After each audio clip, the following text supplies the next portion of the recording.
हाँ जी स्टूडेंट्स, तो आज से हम स्टार्ट करते हैं अपने PYQ की टेस्ट सीरीज। तो आज हम स्टार्ट करेंगे। इस सीरीज में हम आपको बताएंगे कि कैसे हमारा क्वेश्चन पेपर आता है और उस क्वेश्चन पेपर को हम कैसे अटेम्प्ट करेंगे और कैसे ऑथेंटिक वे में और टू द पॉइंट हम कैसे आंसर्स को देंगे। तो ये सब चीज़ें हम आज को आपको इस क्लास में आज सिखाएंगे।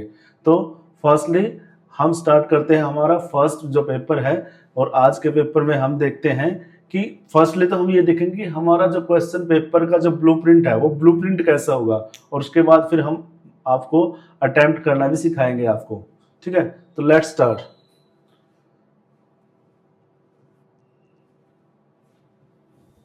तो फर्स्टली देखो, क्वेश्चन पेपर हमारा इस टाइप से आएगा। लैंग्वेज एंड लिटरेचर, जैसे कि हमारा जो पेपर है वो किसके बारे में, लैंग्वेज एंड लिटरेचर के बारे में। तो इसमें फर्स्टली तो आपके सामने इंस्ट्रक्शंस आएगी, जो कि आपको जो पेपर एग्जाम स्टार्ट होने से पहले 15 मिनट्स पहले आपको दिया जाएगा, ये इंस्ट्रक्शन पढ़ने के लिए, जो कि 10:15 पे दिया जाएगा 10:30 तक। तो वो ऐसे आएंगी। तो हमारा मेन फोकस होना चाहिए कि हमारे पेपर में मेनली 3 वो हैं पार्ट्स है, 3 सेक्शंस है, जिसको हम सेक्शन बोलते हैं। सेक्शन 1 है रीडिंग स्किल, सेकंड है grammar and creative writing skill, और थर्ड है हमारा लिटरेचर टेक्स्ट बुक। ABC में इसको डिवाइड किया गया है। तो जैसा कि हम आज स्टार्ट करेंगे, आज हम करेंगे हमारा फर्स्ट रीडिंग स्किल सेक्शन है। जो हमारा रीडिंग सेक्शन है उसको स्टार्ट करते हैं। रीडिंग स्किल, अब जैसा कि आपको पता है कि ये 20 मार्क्स का है। जैसे आपका 80 मार्क्स में से 20 मार्क्स का आपका ये रीडिंग स्किल है, जो कि काफी क्रूशल है। ये उन बच्चों के लिए भी क्रूशल है जिन बच्चों को बिल्कुल भी कुछ भी आता जाता नहीं है ना। तो ये उन बच्चों के लिए पासिंग मार्क्स का काम करता है। और जो बच्चे बिल्कुल ही मतलब एवरेज हैं, तो उनका जैसे मान लो वो 60-70 के अराउंड है, तो वो 80 पे आ जाएंगे इसी के बेसिस पे। और जो बच्चे मेरिटोरियस बच्चे हैं, उनकी CGPA में हेल्पफुल करता है, क्योंकि बच्चे इसको ना, इस सेक्शन को बड़ा लाइटली लेते हैं। और यहाँ जब पेपर में बैठते हैं तो पेपर में सबसे बड़ी प्रॉब्लम यहाँ पे यही आती है कि बच्चों को एक्चुअली पता ही नहीं होता, क्योंकि अनसीन पैसेजेस होते हैं, क्योंकि उन्होंने सिर्फ टेक्स्ट बुक रट रखी है, टेक्स्ट बुक रट रखी है। लेकिन जो ये पैसेज आता है वो आता है हमारा अनसीन पैसेज, हमारे जो ट्रेंडिंग टॉपिक्स होते हैं वहां से लिया जाता है। ठीक है, तो दूसरा एक तो पॉइंट ये हो गया कि अनसीन पैसेज हमारा ट्रेंडिंग टॉपिक पे आता है, और दूसरा ये है कि पेपर में हमारे पास इतना समय नहीं होता। तो पेपर में टाइम कंज्यूमिंग होता है, क्योंकि ये रीडिंग सेक्शन काफी टाइम कंज्यूमिंग होता है, काफी लेंथी होता है। तो उसके लिए सबसे पहले आपको कुछ टिप्स सीखने पड़ेंगे, तभी आप इसको कर पाओगे। तो फर्स्टली आपको करना, जैसे कि सपोज करके आप एग्जाम दे रहे हो, तो आपके सामने जैसे एक क्वेश्चन आया रीडिंग स्किल वाला, तो आप इसको देखते हैं, ये 2 पेजेस में तो ये इसका पैसेज ही है। अब इसमें लगे रहोगे तो आपको बहुत ज्यादा टाइम कंज्यूम हो जाएगा इसमें। और पेपर में टाइम का और प्रेजेंटेशन का यही सबसे बड़ा खेल होता है, क्योंकि नॉलेज तो सभी को हो जाता है। एग्जाम में जो बैठते हैं ना 99% स्टूडेंट्स, उन सबको पता होता है कि एग्जाम में आंसर क्या देने होते हैं, लेकिन कैसे देने होते हैं और कैसे टाइम को मैनेज करना होता है, तो वही सबसे बड़ा खेल है, वही हम आपको सिखाएंगे। अब जैसे आप सपोज करो कि आपके सामने ये आया है रीडिंग सेक्शन, ठीक है। अब फर्स्टली आपको क्या करना है, यहाँ क्वेश्चंस पे जाना है। क्वेश्चंस को आपने बड़े ध्यान से पढ़ना है, क्योंकि क्वेश्चंस को पढ़ने के बाद है ना, फिर आपको पता चल जाएगा कि आपको रीडिंग सेक्शन से क्या निकालना है, इस पैसेज से क्या निकालना है। जैसे फर्स्ट क्वेश्चन है कि central idea of the passage, यानी कि पैसेज का सेंट्रल आइडिया क्या है। इस क्वेश्चन में आपने तो फर्स्ट आपके सामने क्वेश्चन यही बन गया, आपके माइंड में यही क्लिक हो गया क्वेश्चन कि सेंट्रल आइडिया ध्यान रखना हमने इसको पढ़ने से पहले। सेकंड है जैसे सेकंड है ये असर्शन एंड रीजन वाला, creativity is promise of the great individual, genius is not true, creativity is a social process. तो ये असर्शन एंड रीजन वाला है। तो अब यहां से भी आपको आइडिया हो गया होगा कि आपका जो ये पैसेज है वो किसके बारे में, क्रिएटिविटी के बारे में है। ठीक है, थर्ड, उसके बाद थर्ड देखो, आइडेंटिफाई द वर्ड्स, पैराग्राफ 1, यानी कि आपने सिर्फ पैराग्राफ 1 में देखना है वर्ड कौन सा, can not be use up और डिप्लीटेड। इस वर्ड का आपने क्या यूज करना है, इसका मीनिंग निकालना आपने। ठीक है, वो आपको उसमें मिलेगा। फोर्थ है जैसे, what important trade does a study tracking a decline in creative thinking ability in children reveal, यानी कि यहाँ पे स्टडी की गई है, तो उसमें आपको क्या ट्रेंडिंग निकल के आया, यानी कि क्या ट्रेंड्स निकल के आया है बच्चों के बारे में रीडिंग स्किल को लेके, कि उनकी क्रिएटिविटी उनके अंदर है या नहीं है। फिफ्थ है जैसे आपका ये फिल इन द ब्लैंक्स है, इसमें ये पूछा क्रिएटिविटी इज दस a economic industrial social process ये। और सिक्स्थ है अकॉर्डिंग टू द पैसेज, अब यहाँ पर पैसेज के बेस पे है, where does creativity thrive apart from arts and culture, art and culture के अलावा जो क्रिएटिविटी है वो कहाँ पे थ्राइव, यानी कि कहाँ पे वो फलती फूलती है। सेवंथ है complete the following with suitable reason, यहाँ पे आपने सुटेबल रीजन देना है आपने। About 33% citizen engage in their creativity faculty in this task dash in the. और जो लास्ट है एट्थ क्वेश्चन हमारा, इसमें क्या है, in the context of the last paragraph explain how does the passage view the future of creativity in society, यानी कि इस पैसेज में कैसे जो क्रिएटिविटी का जो फ्यूचर है वो कैसे होगा। ठीक है, तो ये क्वेश्चन आपने अपने माइंड में पहले क्लिक करने हैं, उसके बाद रीडिंग करने, क्योंकि रीडिंग यहाँ पे आपके सामने ना ऑब्जेक्टिव हो जाता है कि आपको पढ़ना क्यों है, क्या पढ़ना है इसके अंदर। तो फर्स्टली लेट्स स्टार्ट। देखो creativity is most precious, creativity क्या है, most precious and most inexhaustible one, यानी कि क्रिएटिविटी क्या है, सबसे ज्यादा प्रेशियस रिसोर्स है और जो इनएग्जॉस्टिबल है, जो कि कभी ना खत्म होने वाला है। As anyone who has ever spent any time with children knows, कोई भी जो अपना बच्चों के साथ टाइम स्पेंड करता है वो जानता है every single human being is born creative, यानी कि हर सिंगल कोई भी इंडिविजुअल है, कोई भी व्यक्ति है, वो जो पैदा हुआ है वो क्या है, क्रिएटिविटी है। Every human being is innately endowed with the ability to combine data and perception, और हर इंडिविजुअल के अंदर ऐसी एबिलिटी है कि वो डेटा को और परसेप्शन को कंबाइन कर सकता है, और materials and ideas and devise new ways of thinking and doing, और इन सब चीजों को लेके वो नए तरीके से थिंकिंग का और डूइंग का, यानी कि काम करने के तरीके को, नए तरीके को वो डिवाइस यानी कि बना सकता है। व्हाट फोस्टर क्रिएटिविटी, अब क्रिएटिविटी को फोस्टर क्या करती है, क्रिएटिविटी को क्या फोस्टर करती, क्या बढ़ाती है, more than anything else the presence of other creative people, और जो अदर क्रिएटिव पीपल हैं उनकी जो प्रेजेंस है, contrary to the creativity to the province of the great individual genius। तो यहाँ पे क्या है कि जो क्रिएटिविटी है, contrary to the creativity is province of the great individual genius, जो ग्रेट इंडिविजुअल जीनियस है उनसे भी वो बिल्कुल क्या होती है, contrary, यानी कि उनके से विपरीत होता है। In fact creativity is a social process, creativity क्या है, एक सोशल प्रोसेस है। Our biggest creative breakthrough comes when people learn from, compete with and collaborate with other people, और हमारे अंदर जो क्रिएटिव ब्रेक थ्रू तब आता है जब व्यक्ति किसी के साथ compete करता है या कोलैबोरेट करता है या बाकी लोगों के साथ मिलके काम करता है, तभी उसके अंदर क्रिएटिव क्या आती है, क्रिएटिविटी आती है। तो यहाँ पे यही आता है हमारे सामने क्वेश्चन, यहीं पे जो हमारा क्रिएटिविटी का क्वेश्चन था, तो उसका जो कॉन्सेप्ट है, मेन कॉन्सेप्ट है, वो यहीं पे क्लियर होता है कि जो क्रिएटिविटी क्या है वो हमारी कैसी है, सोशल है, यानी कि सामाजिक है। अब दूसरा देखो, दूसरा paragraph, cities are centre of creativity, जो सिटीज है वो क्या है, क्रिएटिविटी के सेंटर है, विद देयर डाइवर्स पॉपुलेशन, क्यों, क्योंकि वहां पे बहुत सारे जो पॉपुलेशन होते हैं अलग अलग प्रकार के, डेंस सोशल नेटवर्क्स, और अलग अलग प्रकार के नेटवर्क है जो कि काफी डेंस यानी कि काफी ज्यादा है, एंड पब्लिक स्पेसेस, और पब्लिक स्पेसेस भी काफी ज्यादा है। People can meet spontaneously and spark और कैटलाइज न्यू आइडियाज, और लोग यहाँ पे अपनी इच्छा से मिल सकते हैं और वो नए कैटलाइज, नए आइडिया को वो क्या कर सकते हैं, उनको इफेक्ट कर सकते हैं, नए आइडियाज मिल सकते हैं यहाँ से।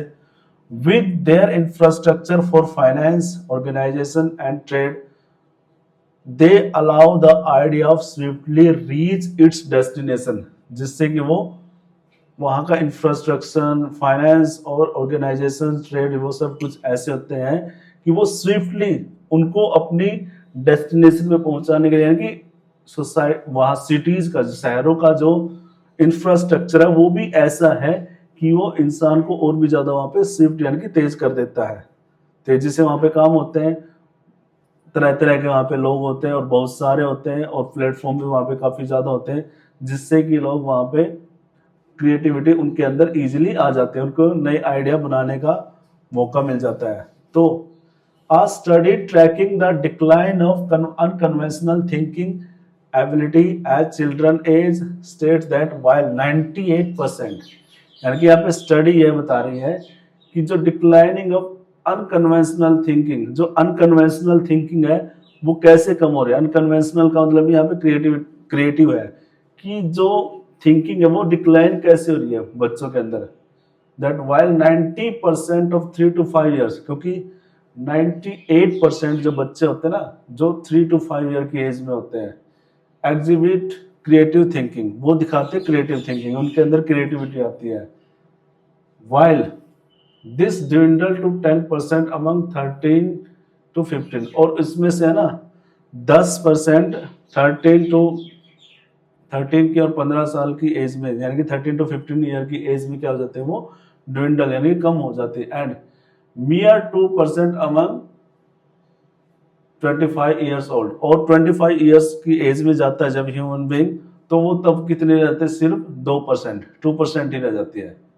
Thus adulthood witness the erosion of the innate creativity, और इस प्रकार हम ये कह सकते हैं अडल्टहुड, जैसे जैसे बड़े होते हैं, अडल्ट एज में आते हैं, यंग एज में, वयस्क एज में आते हैं, तो उनका जो इनेट क्रिएटिविटी यानी कि उनके अंदर जो जन्मजात क्रिएटिविटी है वो क्या हो गई है, वो कम हो गई है।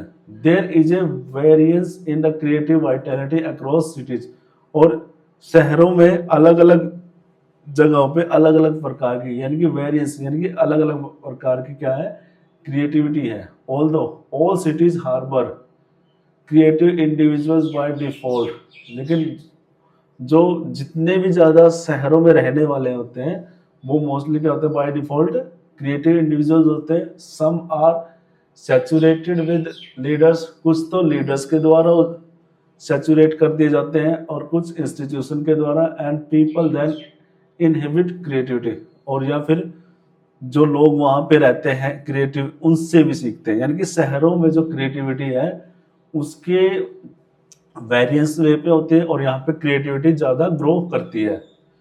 क्रिएटिविटी और the lack of it follow the same general contour of the great social economic divide और राइजिंग इनइक्वालिटी। अब जो क्रिएटिविटी है और द लैक ऑफ इट या इसकी कमी है, follows the same general contour of the great social divide our rising inequality that plague us, यानी कि यहाँ पे जो सोशियो इकोनॉमिक डिवाइडेड है, डिवीजन है और राइजिंग इनइक्वालिटी है जो कि यहाँ पे बढ़ती जा रही है।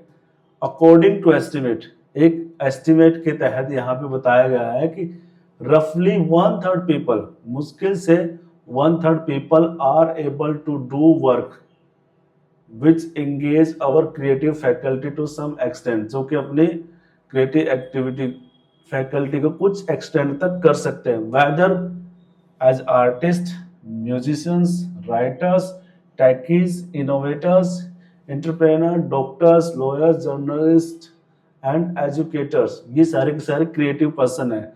तो वो कुछ ही extent यानी कि same extent पे करते रहते हैं वहाँ पे काम, तो यहाँ पे उनकी भी क्रिएटिविटी क्या होती जाती है, ड्विंडल होती जाती है। That leave a group term the other 66% in which creativity is subjugated, ignored and wasted, और इनको छोड़ के बाकी 66% जो पीपल है उनकी जो क्रिएटिविटी है वो सब्जुगेट यानी कि जो इग्नोर है, वेस्टेड है, यानी कि जिसका उन्होंने इस्तेमाल नहीं किया, यानी कि 66% लोगों की यहाँ पे क्या हो जाती है, क्रिएटिविटी बिल्कुल वेस्ट हो जाती है, जीरो रह जाती है। तो creativity itself is not in danger, यहाँ पे क्रिएटिविटी अपने आप में डेंजर में नहीं है। It is flourishing all around us, ये हमारे चारों ओर बढ़ती रहती है। इन साइंस में, टेक्नोलॉजी में, आर्ट्स में, कल्चर में, in our rapidly revitalising cities, और हमारे तेजी से बढ़ते हुए जो शहर है उनसे, but we still have a long way to go, लेकिन अभी भी हमें काफी लंबी दूरी है जो तय करनी होगी। If we want to build a truly creative society, यदि हम रियल में कोई क्रिएटिव सोसाइटी बिल्ड अप करना चाहते हैं तो that support and reward creativity of each one of us, जो कि हमें सपोर्ट करेगी क्रिएटिविटी को, रिवार्ड मिलेंगे जिसके प्रति, यानी कि यहाँ पे सिंपल सा ये है कि क्रिएटिविटी को हमने प्रिजर्व करना है, सपोर्ट करना है। ठीक है, तो ये था हमारा passage. Now let's do the questions. First है the central idea of this passage, यानी कि इस पैसेज का जो सेंट्रल आइडिया क्या है। Social interaction is necessary for nurture creativity, या ये है creativity and ideas are gradual declining all societies, the creativity divide in widening in society in line with socio-economic, more people should work in job that engage with creative faculties। तो यहाँ पे question यही पूछा गया है कि central idea क्या है इसका, इन 4 ऑप्शन में से आपको फाइंड आउट करना है। तो फर्स्टली यहाँ पे देखो क्वेश्चन फर्स्ट है हमारा ये,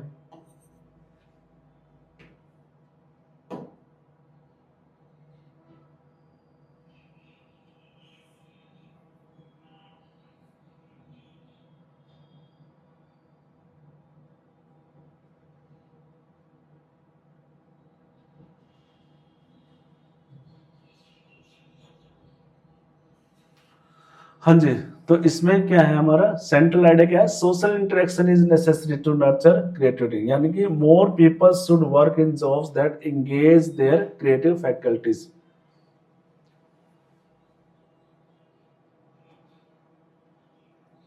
तो इसमें क्या आएगा हमारा, फर्स्ट ही आएगा ये सोशल इंटरेक्शन नेसेसरी है इसमें क्रिएटिविटी को नर्चर करने के लिए।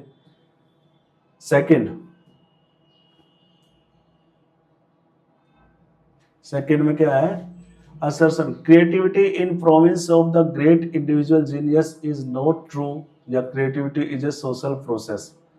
तो असर्शन में क्या है कि जो कथन है स्टेटमेंट है, और सेकंड है क्या इसका रीजन। तो both the assertion and reason are true, नहीं, जो फर्स्ट वाला ना देखो creativity is province of great individual genius is not true, यानी कि ग्रेट इंडिविजुअल जीनियस के अंदर क्रिएटिविटी होती है, क्या ये सही है, या creativity is a social process, क्या ये एक सोशल प्रोसेस है। हाँ, इसमें ये डी बनेगा इसमें, क्योंकि जो रीजन है ना वो ट्रू है लेकिन असर्शन फॉल्स है, ये केवल और केवल इंडिजीनियस में नहीं होता, जीनियस पर्सन में नहीं होता। ठीक है, third identify the word paragraph in the something that can not be use up, यानी कि डिप्लीटेड, इसका क्या होता है, यानी कि जो कुछ खत्म ना हो सके, सिंपल सा मीनिंग यहाँ पे है। तो फर्स्ट में देखो ऐसा वर्ड कौन सा है इसके अंदर, इसमें यही है मोस्ट ऑफ द जोक्स, हाँ इनएग्जॉस्टिबल, इसमें यही वर्ड आता है जो इनएग्जॉस्टिबल है। ठीक है, ये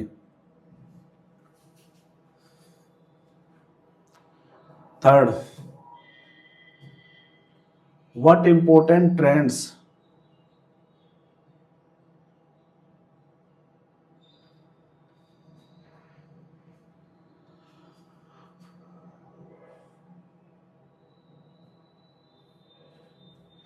इसमें थर्ड क्वेश्चन क्या है हमारा, तो फर्स्ट वाले में तो क्या आएगा डी आएगा, इसमें क्या है हमारा डी, सेकंड क्वेश्चन इसका डी आएगा, असर्शन इज फॉल्स, रीजन क्या है ट्रू है। थर्ड आइडेंटिफाई द वर्ड, इसका क्या आएगा इनएग्जॉस्टिबल, इन एग्जॉस्टिबल यानी कि कभी ना खत्म होने वाला।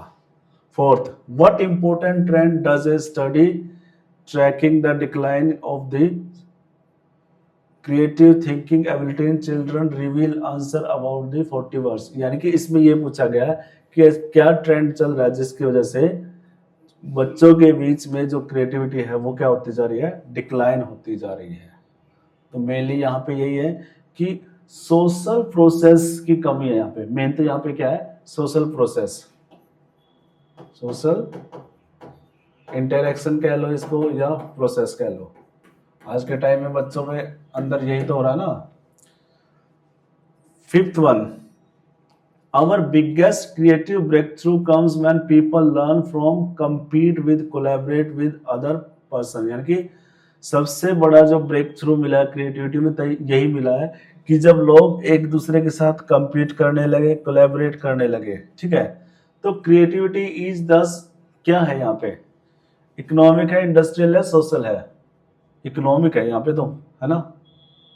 फिफ्थ वन इसका क्या आएगा, इकोनॉमिक। यानी कि यहाँ पे इकोनॉमिक पॉइंट ऑफ व्यू है जिसकी वजह से लोगों के अंदर क्रिएटिविटी बढ़ी है। आप कहीं पे भी जाके देख लेना, चाहे फिल्म इंडस्ट्री में देख लेना, ट्रेड में देख लेना, एजुकेशन डिपार्टमेंट में देख लेना, कहीं पे भी देख लेना, जो क्रिएटिविटी है वो बढ़ी किसकी वजह से, कंपीट एंड कोलैबोरेशन की वजह से बढ़ी है। जब कंपटीशन बढ़ा है और लोगों का कोलैबोरेशन हुआ है तभी बढ़ी है creativity. According to the passage where does creativity thrive apart from arts and culture. इसके अलावा आर्ट्स और कल्चर के अलावा कहाँ पे थ्राइव हुई है, सिटीज में, है ना। इसको हम सोसाइटीज में बोलते हैं, सिंपल सा, ठीक है। फोर्थ ये seventh one, about 33% citizen engage their creative faculty in task that use, है ना। 33% जो सिटीजन है जो क्रिएटिविटी को यूज करे, बाकी 66% क्या है, वो वेस्टेज है। 36 में वो सभी आ गए, उसके अंदर इनोवेटर्स भी आ गए, टेकी भी आ गए, उसके अंदर हमारे एजुकेटर भी आ गए, ठीक है, आर्टिस्ट भी आ गए इसमें, है ना। लास्ट है हमारा complete the in the context of the last paragraph explain how does passage view the future of the creativity in society. यानी कि सोसाइटी में जो क्रिएटिविटी है उसका क्या योगदान है, क्रिएटिविटी का जो यूज है वो काफी ज्यादा है इसके अंदर, हमारे समाज के अंदर, ठीक है। तो ये था आज का हमारा पैसेज जो कि हमने क्लास 10th की बुक से किया है। तो ऐसे ही टेस्ट सीरीज के लिए हमसे जुड़े रहिए, हम आपको 1 by 1 यानी कि स्टेप बाय स्टेप आपको एक एक करके क्वेश्चंस जो पार्ट है इसके वो कराएंगे आपको, ठीक है। तो आज के लिए क्लास, थैंक यू।